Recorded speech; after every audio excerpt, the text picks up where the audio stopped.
Художественный фильм «Девушка, подающая надежды». Режиссерский дебют британки Эмеральд Феннелл, которая также является сценаристом картины и получившая за нее Оскар в номинации «Лучший оригинальный сценарий». Кино вызывает противоречивые чувства. Некоторые поступки героев кажутся странными, другие откровенно раздражают. Игра актеров не всегда убедительна. Также бросается в глаза феминистская повестка, за которую фильм бурно критикуют, однако в итоге стоит заключить, что фильм оказался достойным. И здесь я попробую объяснить, почему он и вправду заслуживает своих наград и высокой оценки.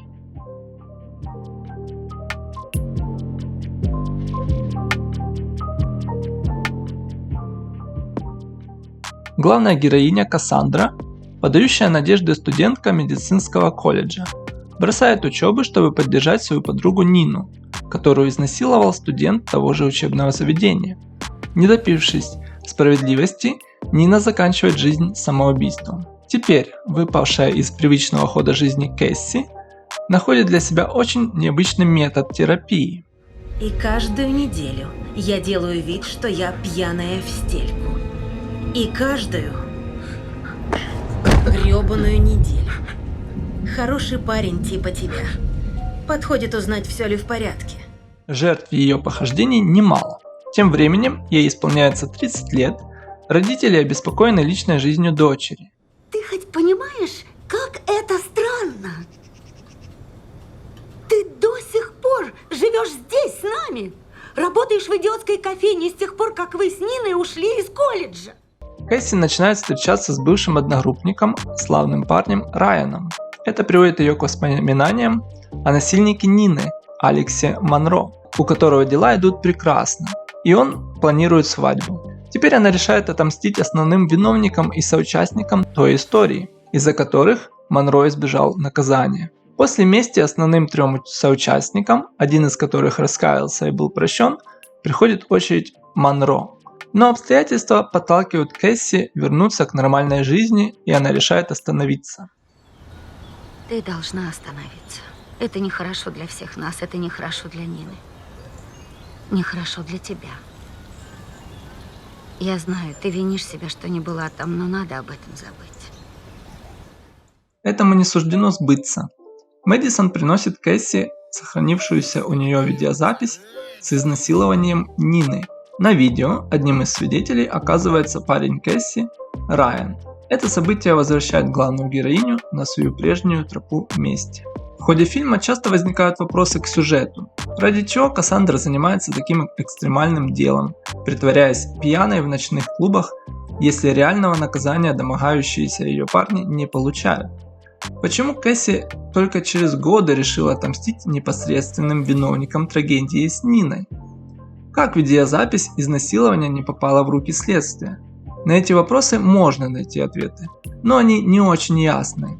Однако, все проблемы с мотивацией героини можно объяснить тем, что Кассандра давно не живет своей жизнью. Она практически совершила социальное самоубийство и стала символом, полностью посвящая себя восстановлению справедливости, как она ее видит. На это в фильме есть множество визуальных намеков, которые можно найти и в саундтреках. Ее возмездие своеобразно. Кэсси мстит не ради себя, она лишь восстанавливает положение дел в справедливую сторону.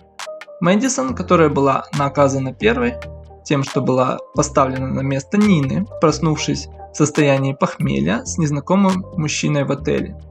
Только тогда она поняла, что это не прикольно. Не понимаю, как мы смотрели это и считали. Что?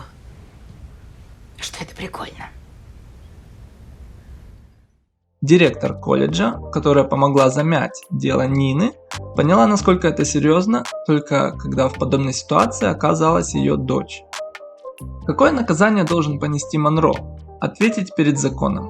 И Кэсси осуществляет это неожиданным и шокирующим образом. Вопросы возникают и к финалу фильма. Как Кассандра могла так все спланировать, чтобы даже рассчитать по таймингу запланированные сообщения для своего парня именно в тот момент, когда они произведут максимальный эффект? Этим авторы еще раз сообщают нам о роли Кэсси. В этой истории она символ. она ангел возмездия. Это подчеркивается и тем, что Райан получает от нее СМС уже после ее смерти. На фоне звучит песня Angel of the Morning. Кассандра умерла физически, но продолжает действовать духовно. В фильме авторы достигают главную цель – стирают все сомнения для зрителя. Нина не сама виновата. Монро и его друзья настоящие подлецы. Они думают только о себе и заслуживают наказания. Дело здесь не в том, что они были детьми. Подводя итоги, нужно сказать, что несмотря на противоречивые чувства, необычный сюжет и обман зрительских ожиданий делает свое дело. Просмотр приносит сильные впечатления, и основная идея доносится ясно и выразительно. Делитесь своими комментариями и не забывайте подписываться, если вам понравилось видео. Впереди еще много интересного.